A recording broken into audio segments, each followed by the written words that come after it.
अस्सलामुअलैकुम। कैसे हैं बच्चे? ठीक हैं? तबीयत कैसी है? यकीनन बहुत दिनों के बाद आज फिर से आ रहे हैं तो यकीनन आपको मज़ा भी आएगा। केमिस्ट्री की पहली क्लास पहले से शुरू कीजिएगा, स्पेशली उन लोगों के लिए जो एंट्री टेस्ट की प्रिपरेशन करने लाए हैं उनके लिए केमिस्ट्री का आज सबसे पहले इंट्रोडक्शन होगा। आहिस्ता आहिस्ता हम साथ साथ चलेंगे। हम तीन चीज़ों को साथ लेके चलेंगे। एक हमारे पास बेसिक केमिस्ट्री होगी, उसके साथ इनऑर्गेनिक केमिस्ट्री होगी और उसके साथ इंशाल्लाह ऑर्गेनिक केमिस्ट्री होगी। तीनों के लेक्चर्स अलग अलग लिखने की कोशिश कीजिएगा। अपनी कॉपी उठा लें, अपना पेज उठा लें और उसके ऊपर लेक्चर को नोट करने की कोशिश करें। इंशाल्लाह आपको बड़ा मजा आने वाला है। तो चलते हैं। सबसे पहले आज हमारा जो टॉपिक है वो है इंट्रोडक्शन ऑफ केमिस्ट्री। तो सबसे पहले जिस चीज के बारे में बात करने जा रहे हैं वो है हमारे पास इंट्रोडक्शन ऑफ केमिस्ट्री, कि भाई केमिस्ट्री का इंट्रोडक्शन हमारे पास क्या चीज है। अब केमिस्ट्री का इंट्रोडक्शन करने के लिए पहले कुछ बैकग्राउंड की बातें पढ़ लेते हैं कि भाई आखिरकार केमिस्ट्री का वजूद कहाँ से आया, केमिस्ट्री को केमिस्ट्री क्यों कहा जाता है। इस चीज के लिए पढ़ने जा रहे हैं। तो बिल्कुल सबसे पहले बेसिक कॉन्सेप्ट से शुरू करते हैं। पहली चीज है हमारे पास कि भाई केमिस्ट्री की स्टडी कहाँ से आई। तो केमिस्ट्री की स्टडी एक जगह से आई जिसे हम लोग साइंस कहते हैं। केमिस्ट्री की स्टडी एक जगह से आई जिसे हम लोग साइंस कहते हैं। अब देखते हैं कि भाई ये साइंस आखिरकार क्या चीज है। साइंस एक लैटिन वर्ड है। लैटिन वर्ड है, लैटिन यानी लातीनी जबान का ये एक लफ्ज है और जिसका जो ड्राइव कहां से हुआ,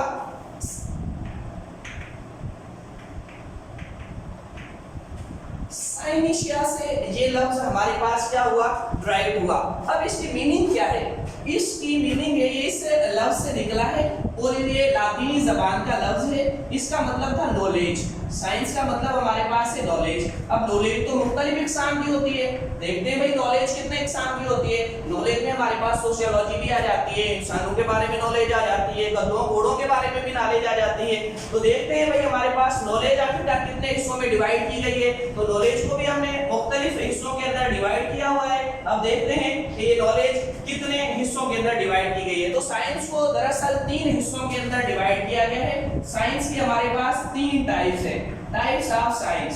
तो देखते हैं साइंस की हमारे पास कौन सी टाइप्स हैं, उनकी जानिब चलते हैं। तो पहले नंबर पर जो हमारे पास टाइप आ जाती है वो है यूनिवर्सल साइंस। पहले नंबर पर जो साइंस की टाइप आ जाती है उसे कहते हैं यूनिवर्सल साइंस। अब यूनिवर्सल साइंस क्या होती है इसे हम लोग एकदम से यकीनन डिफाइन करेंगे, एक्सप्लेन करेंगे। दूसरी चीज जो हमारे पास आ जाएगी इसके बाद वो देखते हैं हमारे पास जो दूसरी साइंस की टाइप है, जो दूसरी इकसाम है साइंस की वो कौन सी है।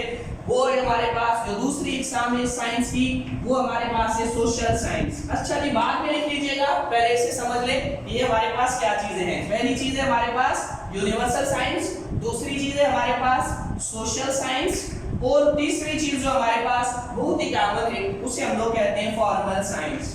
तो तीसरी हमारे पास क्या है, फॉर्मल साइंस। तो हमारे पास साइंस को हमने तीन हिस्सों के अंदर डिवाइड किया हुआ है। अब सबसे पहले आ जाते हैं पहले हिस्से की जानिब कि हमारे पास यूनिवर्सल साइंस किसे कहा जाता है।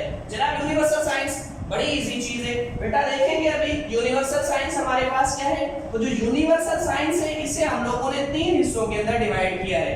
यूनिवर्सल साइंस को हम लोगों ने तीन हिस्सों में डिवाइड किया है। अब देखते हैं कि यूनिवर्सल साइंस जिन तीन हिस्सों में डिवाइड की गई है वो कैसे हैं। तो पहली चीज यूनिवर्सल साइंस में एक चीज आ जाती है जिसे कहते हैं केमिस्ट्री, और दूसरी जो हमारे पास यूनिवर्सल सिस्टम में आ जाती है, साइंस में आ जाती है वो है बायोलॉजी, और तीसरी जो हमारे पास यूनिवर्सल साइंस में आ जाती है उसे हम लोग कहते हैं फिजिक्स। यूनिवर्सल साइंस हमारे पास तीन मेन कैटेगरीज के अंदर डिवाइड है जिन्हें हम लोग साइंस के अंदर पढ़ते हैं, यानी यूनिवर्सल साइंस जिसमें केमिस्ट्री, बायोलॉजी एंड फिजिक्स आ जाती है। और आगे चलते हैं जी। इसके बाद हमारे पास सोशल साइंस आ जाती है कि सोशल साइंस आखिरकार किस चीज को कहा जाता है। तो जी सोशल साइंस भी बड़ी एक इजी चीज है और इम्पोर्टेंट चीज है। सोशल साइंस जो हमारे पास है ये इसमें हम लोग इन्वायरमेंटल बिहेवियर को पढ़ते हैं कि भाई आखिरकार हमारा इन्वायरमेंट के साथ क्या असर है। इन्वायरमेंटल साइंस इसमें आ जाती है। इसके अलावा जो दूसरी चीज हमारे पास आ जाती है इन्वायरमेंटल साइंस के बाद है relationship of peoples with science.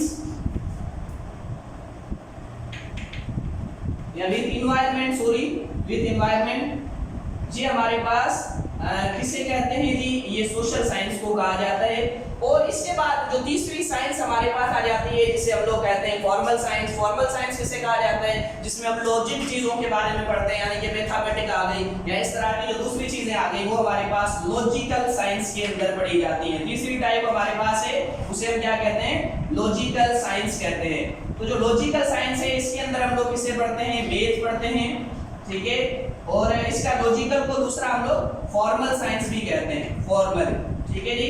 ये जो हमने पीछे लिखा फॉर्मल साइंस या लॉजिकल साइंस, इसमें हम मैथ के बारे में पढ़ते हैं, जो लॉजिकल क्वेश्चंस होते हैं उनके बारे में पढ़ते हैं। इसके अलावा ऐसी चीजें जो अक्सर करके आपको फेसबुक, ट्विटर या इस तरह के जो दूसरे अकाउंट्स होते हैं उनके ऊपर कॉमन सवाल पूछे जाते हैं, वो भी हमारे पास फॉर्मल साइंस के अंदर काउंट किए जाते हैं। तो जी जल्दी से लिख लें, तो हम आगे चलते हैं।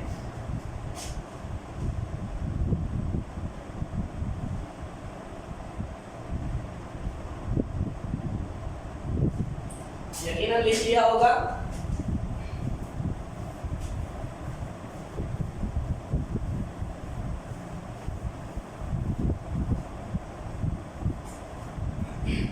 अब हमने पढ़ना है यूनिवर्सल साइंस के अंदर पहली चीज जो हमारे पास थी वो क्या है, यूनिवर्सल साइंस।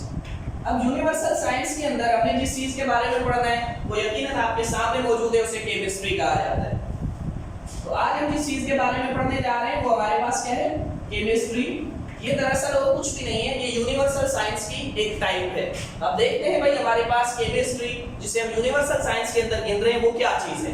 तो केमिस्ट्री को पढ़ने से पहले कुछ हकीकतों के बारे में हमें पता होना चाहिए कि केमिस्ट्री आखिरकार क्या चीज है। जैसे आप लोगों ने सुना होगा कि भाई सब्जी बड़ी अच्छी पका ली जाए, सब्जी में मिर्चें भी डाली जाए, सब्जी के अंदर हर किस्म का मसाला डाला जाए, पर एक चीज को छोड़ दिया जाए। देखते हैं वो चीज कौन सी है जी, वो चीज है नमक। अगर केमिस्ट्री के अंदर हम लोग नमक छोड़ दें तो क्या होगा जी, सॉरी केमिस्ट्री के अंदर नहीं बल्कि सब्जी के अंदर हम लोग नमक छोड़ दें तो क्या होगा, दरअसल ये होगा कि उसका टेस्ट, उसका जायका खत्म नहीं होगा। ऐसे लगेगा जैसे हम कोरोना वायरस से मरीज बन गए, हमारा टेस्ट और जायका काम छोड़ जाएगा। तो देखते हैं जी केमिस्ट्री हमारे पास क्या है। केमिस्ट्री भी साइंस के अंदर इतनी अहमियत रखती है, जैसे हमारे पास खाने के अंदर अगर नमक ना हो तो मजा नहीं आता, ऐसे अगर साइंस के अंदर केमिस्ट्री ना हो तो बिल्कुल मजा नहीं आएगा। केमिस्ट्री हमारे लिए बहुत ज्यादा इंपॉर्टेंस रखती है। अब आते हैं कि इस केमिस्ट्री कहा किस चीज को जाता है। केमिस्ट्री को पढ़ने के लिए आपको एक चीज आनी चाहिए, उसे कहते हैं मेटर। केमिस्ट्री को पढ़ने के लिए आपको इस चीज के बारे में इल्म होना जरूरी है, जिसे हम कहते हैं मेटर। अब देखते हैं मेटर किस चीज को कहा जाता है। मेटर, अच्छा जी, इसमें दो चीज है, एक ऑक्यूपाई मास और दूसरी इसमें मास होना चाहिए और दूसरा इसमें वॉल्यूम होना चाहिए।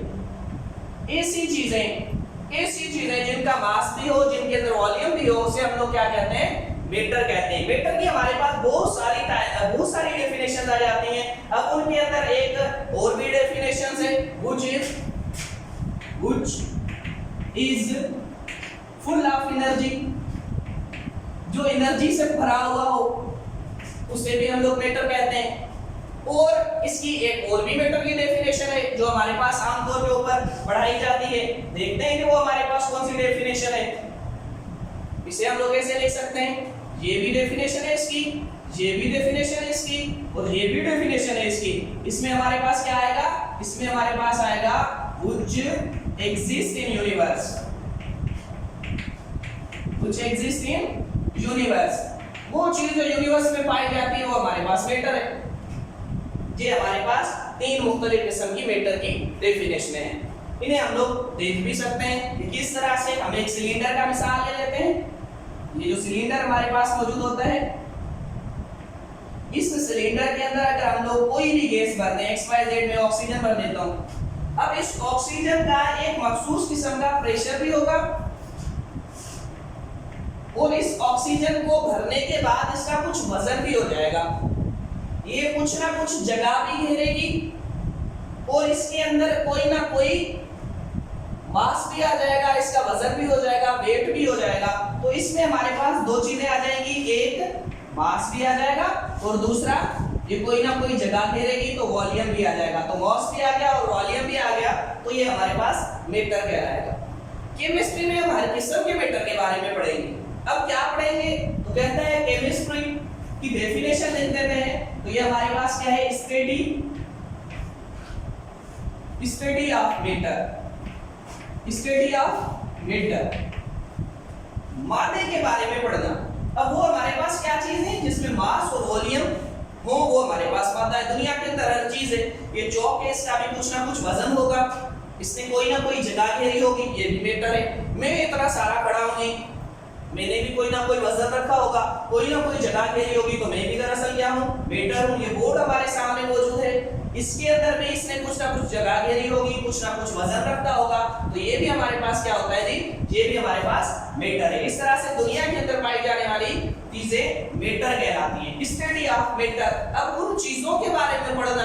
अब स्टडी को हमने 3 हिस्सों के अंदर तकसीम किया हुआ है। चलिए जी आज इसे थोड़ा सा आगे बढ़ा लेते हैं, 3 के बजाय इसे हम लोगों ने 4 हिस्सों के अंदर तकसीम किया हुआ है। केमिस्ट्री को हमने स्टडी को, मैटर की स्टडी को 4 हिस्सों में तकसीम किया हुआ है। पहली चीज हमारे पास किस चीज के अंदर इसे तकसीम किया है, तो पहली चीज है हमारे पास, जिसे हम लोग कहते हैं कंपोजिशन। पहली चीज है हमारे पास कंपोजिशन। कंपोजिशन का मतलब होता है बनावट, कि भाई आखिरकार ये चीज बनी किस चीज से हुई है। जो दूसरी चीज हमारे पास स्टडी में आ जाती है, मैटर की स्टडी में जो दूसरी चीज हमारे पास आ जाती है, उसे हम लोग कहते हैं स्ट्रक्चर। और जो तीसरी चीज हमारे पास केमिस्ट्री की स्टडी में आ जाती है, उसे हम लोग क्या कहते हैं, उसे कहते हैं रिएक्शन। और जो चौथी चीज हमारे पास आ जाती है, उसे हम लोग क्या कहते हैं, प्रॉपर्टीज।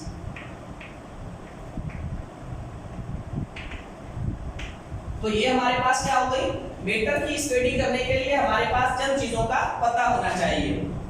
किस किस चीज का, एक उसकी शक्ल कैसी है, दूसरा वो बना किस चीज से हुआ है, तीसरा काम करना उसका, ठीक है जी, और चौथा कि उसकी खासियत क्या है, वो किससे मिलता है, किससे दूर भागता है, किसके करीब आता है, ये उसकी प्रॉपर्टीज में आ जाता है।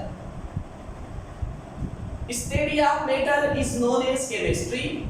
अब उसे हम लोगों ने डिवाइड कर दिया मुख्तलिफ चीजों में। कंपोजिशन क्या है, स्ट्रक्चर क्या है, प्रॉपर्टीज क्या है, रिएक्शन क्या है। अब इन चीजों की तरफ आते हैं जरा कि ये चीजें हमारे पास क्या है। पहले तो केमिस्ट्री की सादा सी डेफिनेशन इनको देख के बनाते चले कि भाई वो क्या है। पहले तो आप सबसे पहले लिखोगे it is branch of chemistry, it is branch of science, it is branch of science which deals with, it is branch of science which deals with composition, structure, properties and reactions of matter। ये हमारे पास एक simple सी definition है कि भाई ये science की एक branch है, साइंस की एक शाख है जो हमें डील करती है, जो हमें बताती है कि कंपोजिशन बना किस चीज से हुआ है मैटर, उसकी शक्ल कौन सी है, उसके काम कौन से हैं, वो किसके साथ मिलना चाहता है, किससे दूर भागना चाहता है। हर कोई किसी ना किसी से मिलना और किसी ना किसी से दूर भागना चाहता है। तो देखते हैं जी कि भाई उधर छोड़े इधर आ जाए, तो हमारे पास क्या है, रिएक्शन ऑफ मैटर। कि भाई रिएक्शन ऑफ मैटर। अब इन चीजों को देखते हैं कि ये चीजें हमारे पास किस तरह से काम करती है। जिन्हें लिखना हो जल्दी जल्दी लिख ले।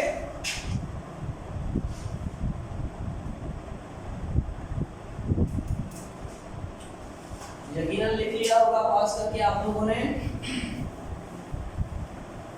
तो अब हम लोग एक एक चीज को डिफाइन करते हैं कि भाई हमारे पास इन चीजों को किस तरह से पढ़ा जाएगा। सबसे पहले जिस चीज के बारे में हम लोग पढ़ने जा रहे हैं वो हमारे पास क्या है, प्रॉपर्टीज। ये प्रॉपर्टीज को हम लोग किस तरह से पढ़ेंगे, तो पहली चीज है प्रॉपर्टीज।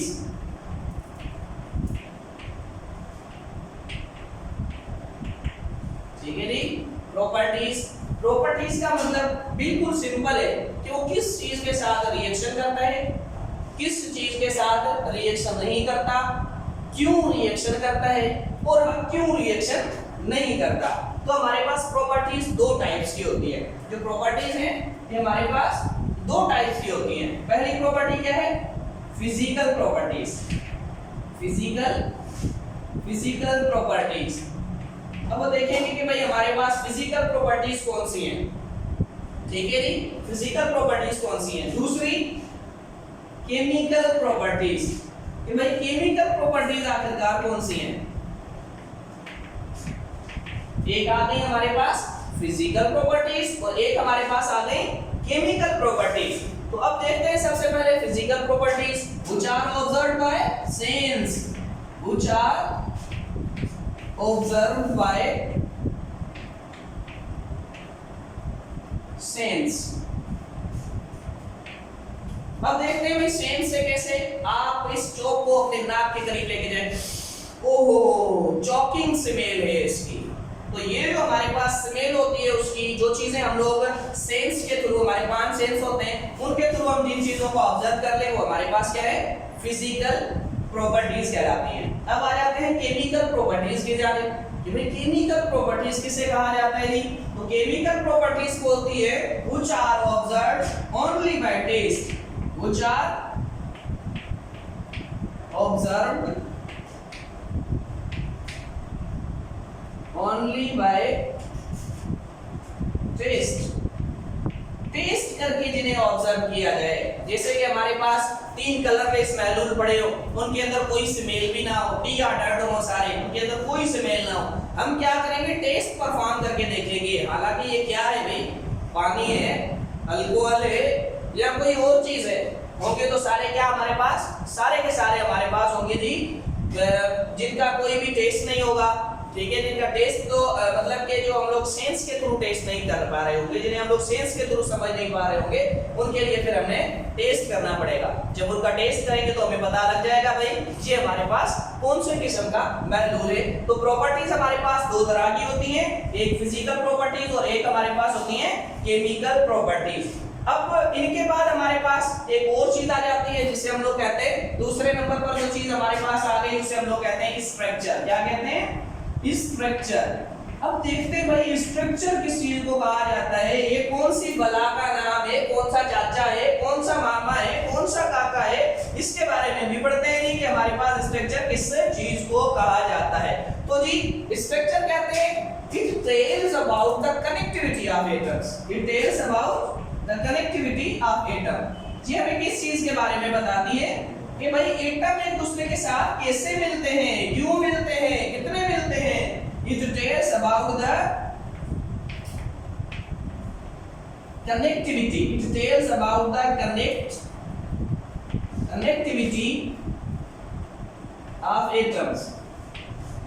एटम्स की कनेक्शंस के बारे में बताती है कि भाई ये हमारे पास किस तरह से एक दूसरे के साथ मिलते हैं, कितने मिलते हैं, क्यों मिलते हैं। तो ये हमें स्ट्रक्चर बताती है। फिजिकल प्रॉपर्टीज हम पढ़ के आए, स्ट्रक्चर भी हमारा हो गया।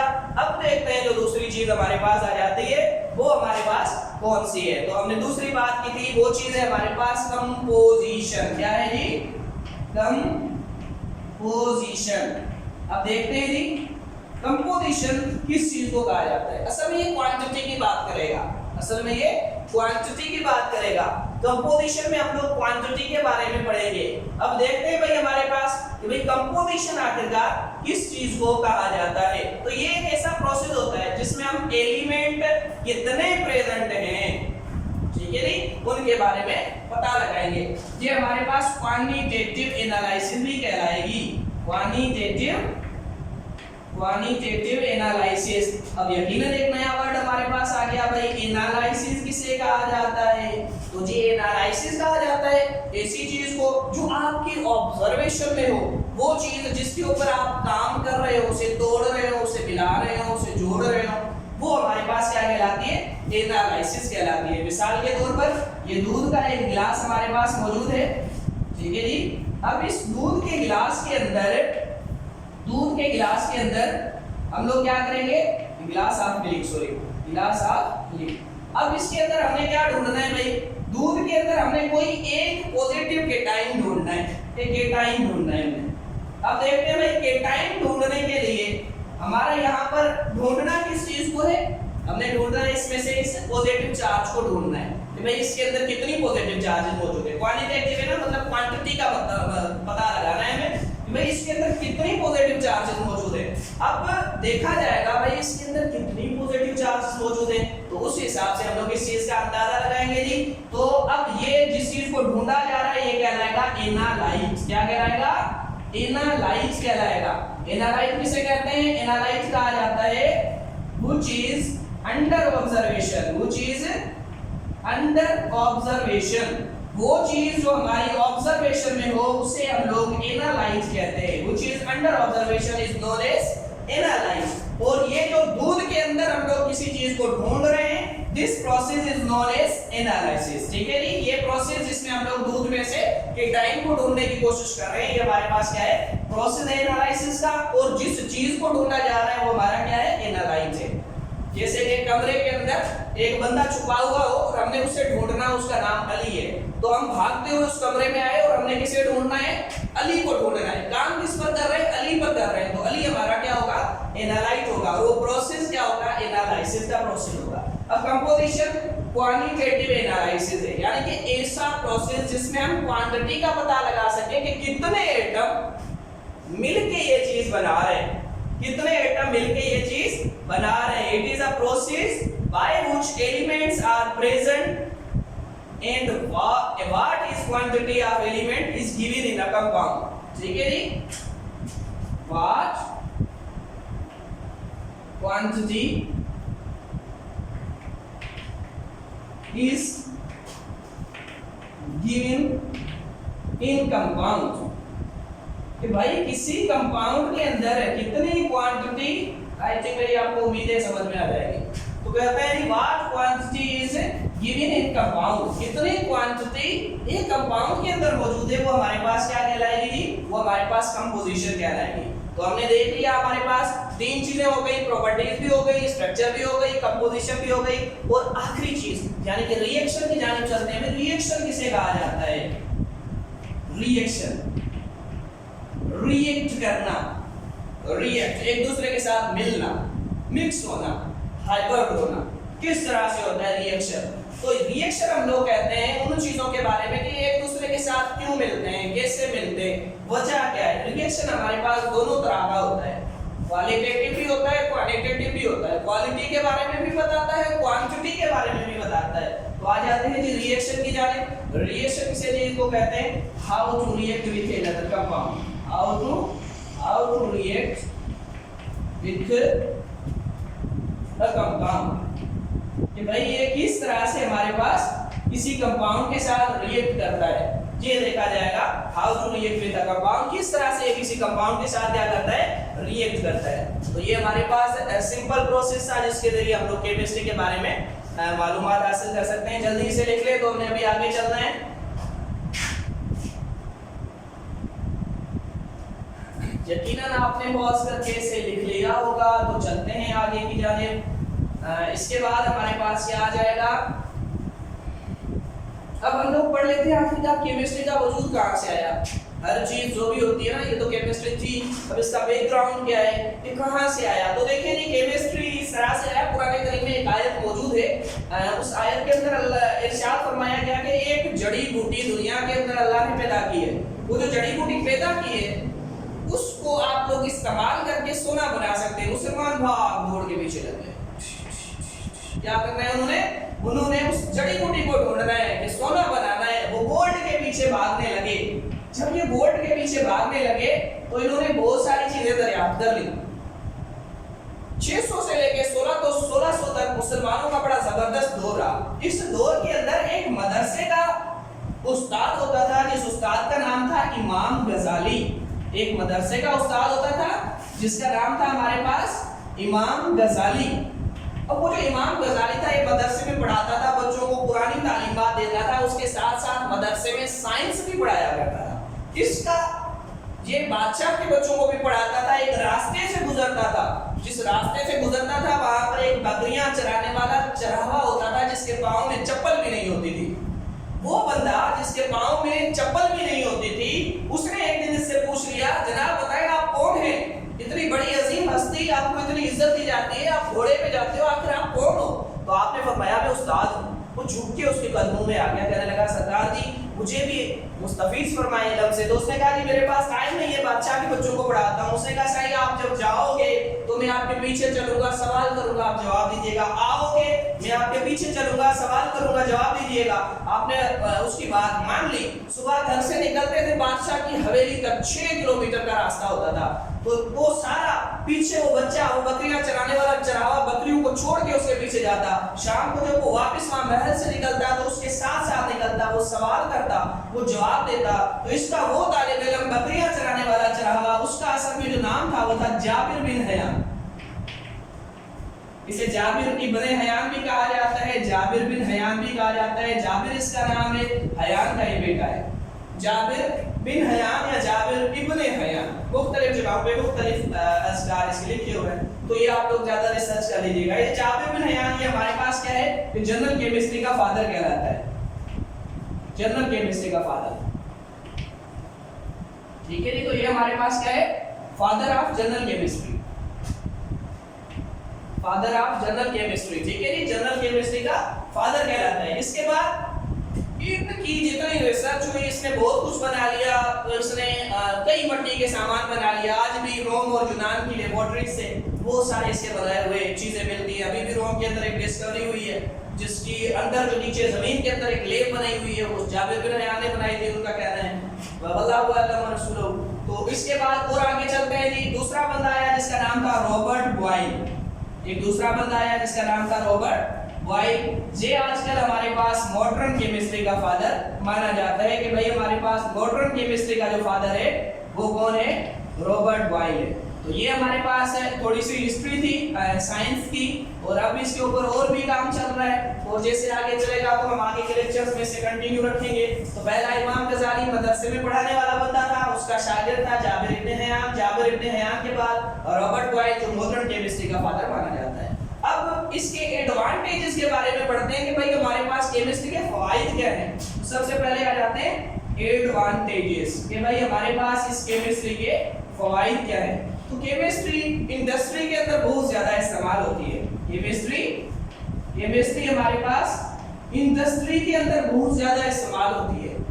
अगर केमिस्ट्री ना हो तो इंडस्ट्री नहीं चल सकती।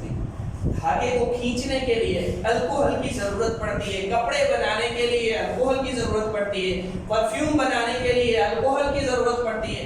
अल्कोहल जो है वो केमिस्ट्री बनाती है। धागे को खींचने का काम केमिस्ट्री करती है। शुगर जब चीनी बनती है उसे बनाने के लिए भी केमिस्ट का होना जरूरी है। वहां पर भी क्वालिटेटिव और क्वांटिटेटिव एनालिसिस होती है। क्वालिटेटिव और क्वांटिटेटिव एनालिसिस हमारे पास दो टर्म है, एक है क्वालिटेटिव। क्वालिटेटिव किस चीज को कहा जाएगा, जिसमें हम लोग क्वालिटी के बारे में पता लगाए। ऐसा प्रोसेस जिसके अंदर क्वालिटी के बारे में पता लगाए वो हमारे पास क्वालिटेटिव एनालिसिस होगी। और ऐसा प्रोसेस जिसके अंदर क्वांटिटी के बारे में पता लगाए वो हमारे पास क्वालिटेटिव होगी। क्वालिटेटिव।